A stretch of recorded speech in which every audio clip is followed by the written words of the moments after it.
Vamos sin más demora con el segundo concilio ecuménico. Concilio ecuménico primero de Constantinopla, segundo concilio ecuménico, pero es el primero de los concilios ecuménicos que se celebrará en Constantinopla. En nuestra lista de concilios tenemos esta regla mnemotécnica que vamos a repetir porque la memorización pues es repetición, o la repetición ayuda a la memorización. Para aquellos que quieran memorizar es esta regla memorística o mnemotécnica: Nicoe calcoconico, la, lili bico, flo la tri ba, ¿no? Bueno, y repetimos los 21. Nicea primero, Constantinopla primero, que es el que vamos a ver hoy, Éfeso, Calcedonia, Constantinopla segundo, Constantinopla tercero, Nicea segundo, Constantinopla cuarto, los 4 concilios lateranenses que hubo seguidos, los 2 de Lyon que hubo seguidos, el de Viena, el de Constanza, y luego Florencia, el último, quinto de Letrán, el de Trento, y los 2 del Vaticano. Vaticano I y Vaticano II. Bueno, vamos entonces a nuestra tabla de los concilios. Solo tenemos en esta tabla 8 concilios y así se ve más, nos anima más ver cómo avanzamos, ¿no? Que si vemos en 21. Y tenemos que el Papa durante este concilio es el Papa Dámaso. Vamos a hablar algo del Papa Dámaso, porque si bien el Papa Silvestre no fue tan protagonista del concilio de Nicea, más allá de que envió legados, San Dámaso sí fue protagonista en la problemática, ¿no? Y en el tratamiento previo de la problemática. Luego tenemos el concilio primero de Constantinopla, de mayo a julio del año 381, o sea que no pasaron tantos años desde el concilio de Nicea. Y el tema principal afirma la naturaleza divina del Espíritu Santo. Y luego también establece que el obispo de Constantinopla recibirá las honras luego después de Roma. Es decir, ya se va anticipando esta pugna entre el obispo de Roma y el obispo de Constantinopla por querer ser la ciudad o el episcopado más importante de toda la cristiandad. Acá ya le dan una distinción a Constantinopla como segunda ciudad más importante de la cristiandad después de Roma. Pero vamos a un mapa en el que vemos la época del concilio de Constantinopla. Esta vez no les traigo un mapa con ciudades, sino con diócesis. ¿Por qué traemos este mapa? Porque nos ayuda a situarnos históricamente.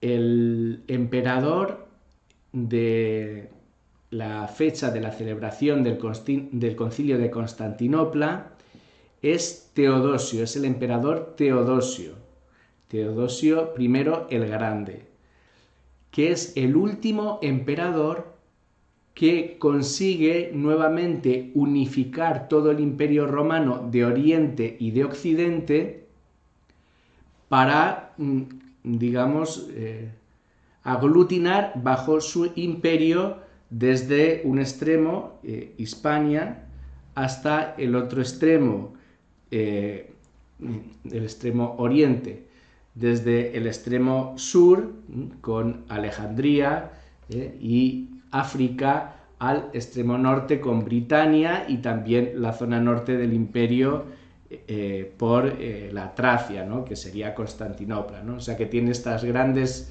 ciudades, tanto Roma como Constantinopla, bajo su imperio. Después del mandato de Teodosio, ya nunca más quedaría todo el imperio unificado bajo el mismo emperador. A partir del año 395 ya el imperio queda dividido, según hemos visto en algunos mapas anteriormente, entre Oriente y Occidente. Si bien ya, o siempre, ¿no? Pero ya los últimos emperadores donde hubo divisiones, ya se sentía más fuertemente marcada la diferencia entre el Oriente y el Occidente, ¿no? De hecho, el Concilio de Constantinopla no va a tener representación de los obispos de Occidente. Les quedaba lejos, tampoco tenían esa subvención del Papa tan fuerte como Constantino, que se hizo cargo, Constantino, si recuerdan, el emperador Constantino se hizo cargo de los costos del concilio primero de Nicea, porque quería apaciguar la cristiandad.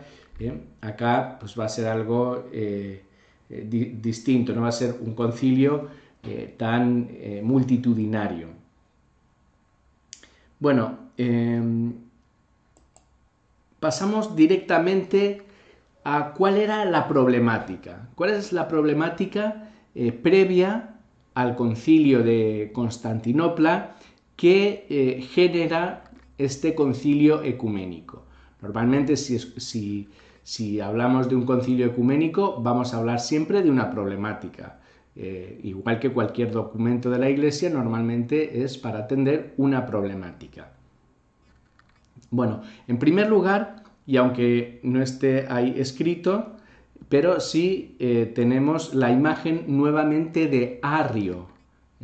Arrio, aunque ya falleció, hablamos de Arrio en el encuentro anterior, en el encuentro del concilio primero de Nicea, que si alguno no lo ha visto, le recomiendo que pueda acceder a él. Al final de cada uno de los vídeos vamos a poner el acceso a la lista de reproducción para que si alguno se perdió algún encuentro sobre los concilios pueda volver a ello. Entonces, ¿por qué mantenemos la imagen de Arrio? Porque todavía sigue la convulsión que generó Arrio. El concilio de Nicea decretó, sentenció que el Padre y el Hijo son de la misma naturaleza, son consustanciales, homoousios, pero este término no convenció a muchísimos obispos. Por lo tanto, tenemos que el concilio de Nicea no terminó de solucionar la problemática generada, sino que algunos decían que no era un término que estuviese en la Biblia, y otros decían, bueno, que es demasiado decir que son connaturales, que habría que decir que son semejantes. Bueno, no vamos a entrar en toda esa problemática, pero, y aunque no está aquí escrito, lo podríamos llamar semi-arrianismo, es decir, los arrianos radicales, algunos de ellos, después de Nicea, se moderaron, pero no aceptaron plenamente el concilio de Nicea. No aceptaron que el Padre y el Hijo, la primera persona de la Santísima Trinidad y la segunda persona de la Santísima Trinidad, fueran dioses. Un único Dios, pero digamos de la misma naturaleza, como decimos el credo, ¿no? Sino de una naturaleza divina inferior, sería el Hijo, ¿no? Pero no tan radicalmente, no hacían sus afirmaciones tan radicalmente como Arrio. Entonces, por eso se llaman semi-arrianos. Sin embargo, pues sí que era una problemática porque no aceptaban plenamente el concilio ecuménico de Nicea y el credo de Nicea. A esto hay que añadir el macedonianismo de un tal Macedonio, fíjense, patriarca de Constantinopla. No estamos hablando de cualquier cosa, no estamos hablando de problemas nimios, estamos hablando del obispo de la segunda ciudad más importante de la cristiandad, que estuvo al frente de esa ciudad como obispo del 342 al 346, y en un tiempo que estuvo deshabilitado, pero luego fue rehabilitado del 351 al 360. muchos años al frente de la segunda diócesis más, en ese caso de la segunda ciudad, Constantinopla, más importante y ya la ciudad más importante políticamente del imperio, porque ya Constantinopla supera a Roma en importancia en lo político. Por lo tanto, que el obispo de ahí diga que el Espíritu Santo es una criatura de Dios, que el Espíritu Santo no es Dios, porque ya Macedonio como que va aceptando que el Hijo, bueno, pues sí, el Hijo está al mismo nivel que el Padre, bueno, vamos a aceptarlo, pero no, pero el Espíritu Santo no. Quería salvar que hay un solo Dios, que hay un único Dios. Y entonces eso de que hay tres personas le parecía como prácticamente decir que hay tres dioses, ¿no? Entonces se sentía más seguro diciendo que el Espíritu Santo es criatura de Dios y así no violentamos la unidad de la divinidad. Bueno, problema importante, que ya vieron que Arrio lo afirmaba, pero como no fue tratado tan fuertemente en el Concilio de Nicea el tema del Espíritu Santo, pues se reabre la herida. Y después el apolinarismo. Fíjense en este obispo Apolinar, que es muy significativo porque es obispo de Laodicea, tampoco es una ciudad tan importante, Laodicea, del 361 al 388, muchos años, pero lo que es muy llamativo es que tiene contacto con varios santos padres. Amigo de San Atanasio. San Atanasio ya vamos a ver que es uno de los grandes defensores de la fe de Nicea. Bueno, ya hablaremos de San Atanasio. Luego, maestro de San Jerónimo en Antioquía. Acá ya vemos que la escuela de Antioquía, teníamos en este siglo ya dos escuelas, ¿no? La escuela de Alejandría y la escuela de Antioquía, ¿no? Pues la escuela de Antioquía, bueno, tiene una gran pujanza, y este Apolinar fue maestro ahí. Y luego combatió a los arrianos Apolinar, junto a San Atanasio y junto a San Basilio. Sin embargo, él genera, la doctrina no estaba todavía tan explícitamente formada, y él en un principio, bueno, pues da una opinión, ¿no? ¿Cómo salvaguardar la unidad en Jesús? Como ven, ya la problemática se deriva del problema de la Trinidad, como decimos que hay un solo Dios, pero son tres, Padre, Hijo y Espíritu Santo. Bueno, esto es el gran problema del Concilio Ecuménico de Nicea y el del Concilio Ecuménico de Constantinopla. Pero ya se inician problemas, digamos que los problemas estos que digo son problemas que llamamos trinitarios de la Trinidad, pero ya se producen problemas cristológicos, es decir, acerca de Cristo, porque que son los problemas que van a derivar en los concilios próximos que vamos a ver, del siglo V ya. Entonces, acá lo que dice Apolinar es que el logos, abajo tenemos la guía, ahí entre corchetes. Cuando hablamos de logos, hablamos de verbo, es lo mismo que palabra, es lo mismo que hijo y es lo mismo que segunda persona de la Santísima Trinidad. Estamos diciendo lo mismo. No es lo mismo que Jesús, porque Jesús ya es el logos hecho carne o el verbo hecho carne, ¿no? Entonces, el logos, dice Apolinar, que se une directamente al cuerpo de Jesús. Entonces en Jesús no hay alma. El cuerpo se une al verbo, a la segunda persona de la Santísima Trinidad, ¿no? Entonces Jesucristo ya no sería plenamente hombre, porque si no tiene alma, entonces es una herejía el apolinarismo. El logos, o la segunda persona de la Santísima Trinidad, está unida al hombre Cristo Jesús, que es cuerpo y alma. Entonces es cuerpo, alma y divinidad.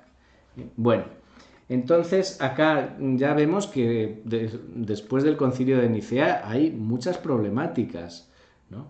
incluso más, pero no decimos todo, no explicamos todo porque si no sería demasiado denso. Vamos a los nombres significativos de la defensa de la fe. Hemos hablado de los heresiarcas o de las cabezas de esas doctrinas heterodoxas para la Iglesia Católica, y ahora vamos a hablar de los defensores de la fe, de los defensores de la fe de Nicea y de los defensores que van generando la doctrina que luego declara el Concilio de Constantinopla, ¿no? Arriba a la izquierda tenemos un icono o ícono de San Atanasio de Alejandría. ¿Alguno se acuerda de San Atanasio de Alejandría, que hablamos de él en el que estaba presente en el Concilio de Nicea? Atanasio en Nicea en el 325 era diácono, ayudante y secretario del gran obispo de la Ortodoxia Católica de Nicea, que es San Alejandro de Alejandría. San Alejandro de Alejandría era el obispo de Alejandría que defendió la fe contra Arrio, y San Atanasio era su diácono. Pasados los años, San Atanasio queda como obispo de Alejandría. Entonces, es el que más fuertemente defiende la fe de Nicea en los años posteriores. Hace un sínodo en Alejandría el año 362 para rechazar el macedonianismo, es decir, para afirmar la divinidad del Espíritu Santo. Bueno, y también Atanasio, que vimos que era amigo de Apolinar, pero esa amistad pues no le lleva a defender a su amigo Apolinar cuando dice una doctrina que es incorrecta.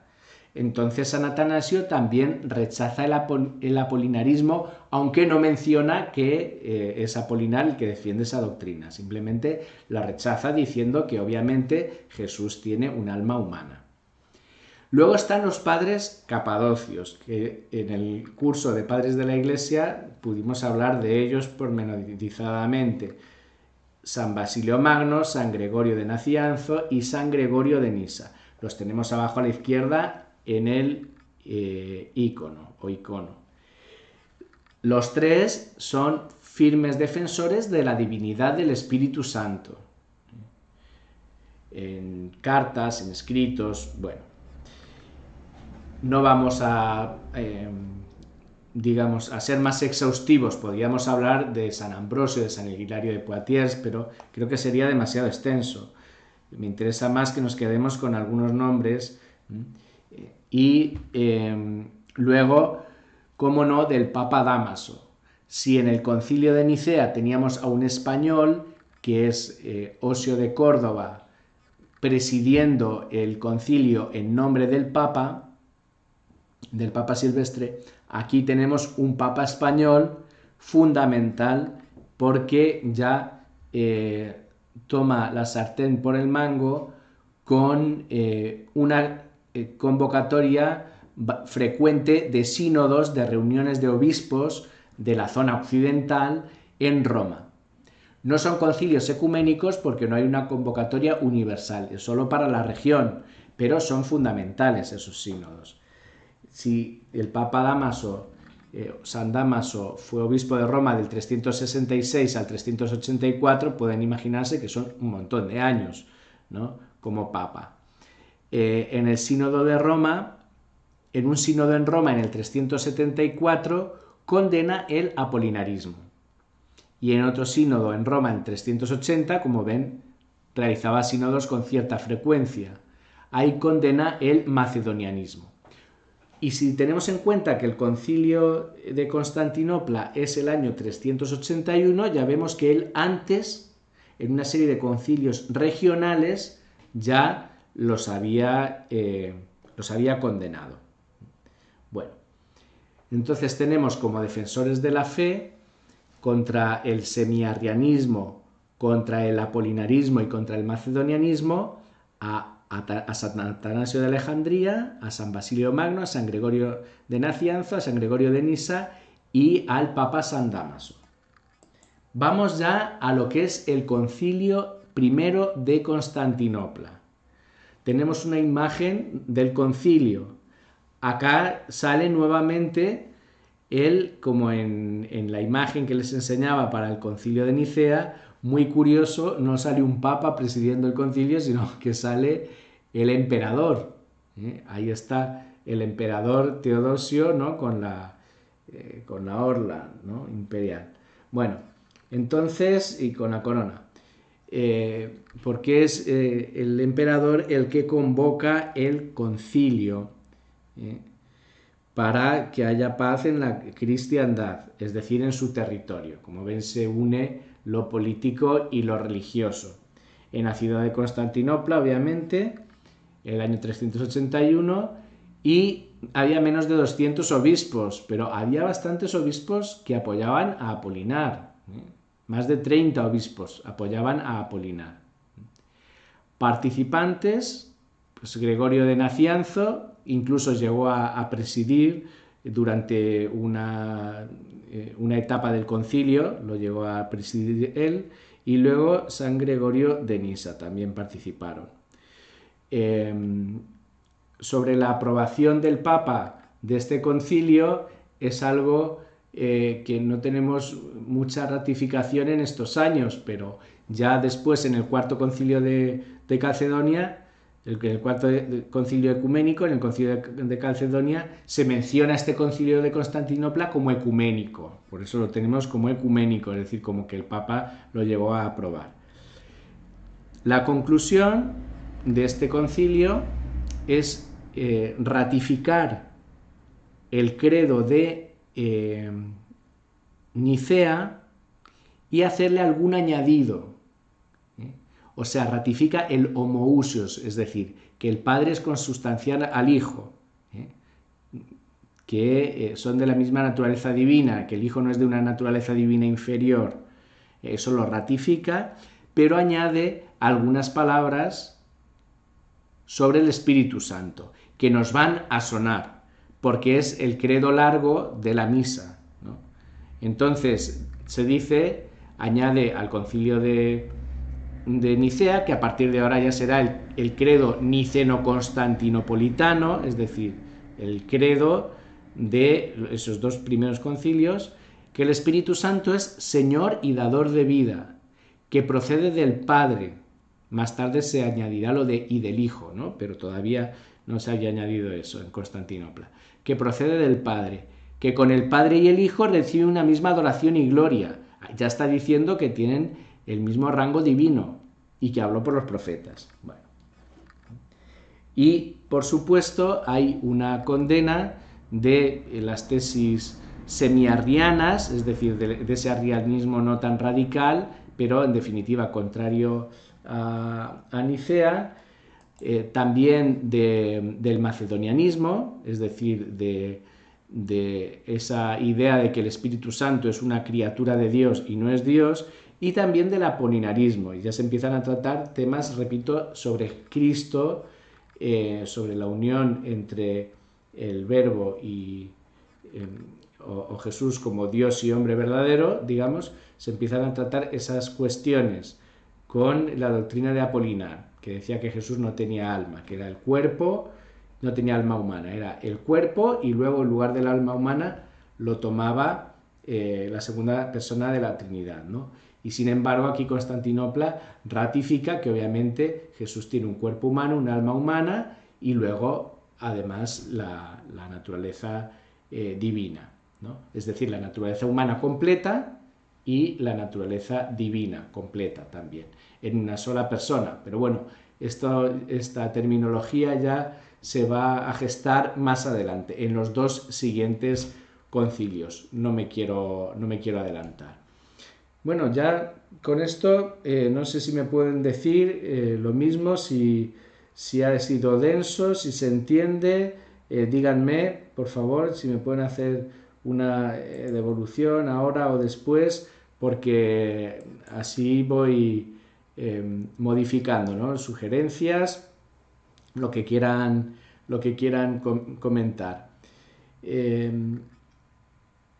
Hay están todos muy atentos y alguno, con una atención especial, me preguntó que cómo era que Arrio, si era presbítero, me preguntó sobre la charla anterior, cómo Arrio, que era presbítero, podía participar del concilio de Nicea, porque ponía ahí que participaba del concilio de Nicea. Bueno, en realidad, al no ser obispo, propiamente él no participaba en las discusiones del concilio de Nicea. Es en el sentido de que era el protagonista, ¿no? Porque se hablaba sobre la doctrina de Arrio, y era Arrio al que pues, también se le tenía ahí para pedirle posteriormente que aceptase el credo de Nicea, ¿no? Que no llegó a aceptar, ¿no? K7KS, no sé quién es, pero le dice que le ha gustado la explicación. Gracias, K7KS. Vamos.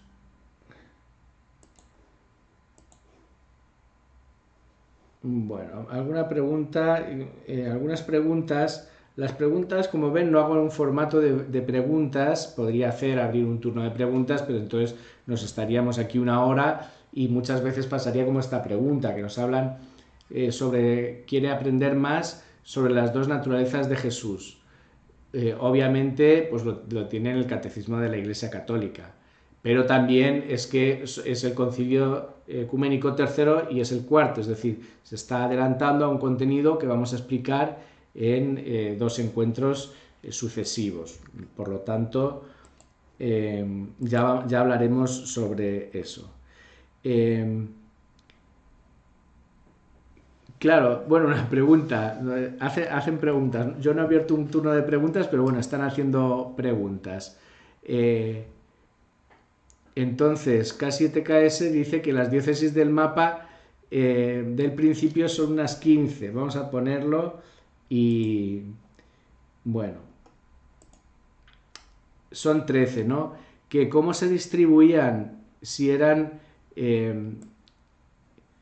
cientos de obispos. Bueno, estas diócesis, tenemos que tener en cuenta que estas diócesis es una división política, es decir, la palabra diócesis no la inventó la Iglesia Católica, es una palabra inventada, o un término, o una división política inventada por el Imperio Romano. El Imperio Romano divide toda la zona que abarcaba en una serie de regiones que las llamó diócesis, como nosotros decimos que Argentina tiene una serie de provincias, ¿no? Son provincias romanas, llamadas diócesis, y luego de ahí la Iglesia tomó esa terminología para hacer una división en diócesis, pero acá la Iglesia todavía no tiene una división del territorio en diócesis,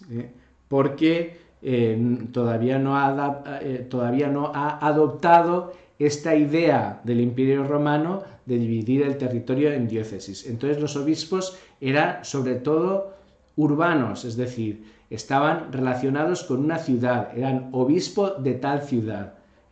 Recuerden, bueno, pues la terminología de los que hemos mencionado, ¿no?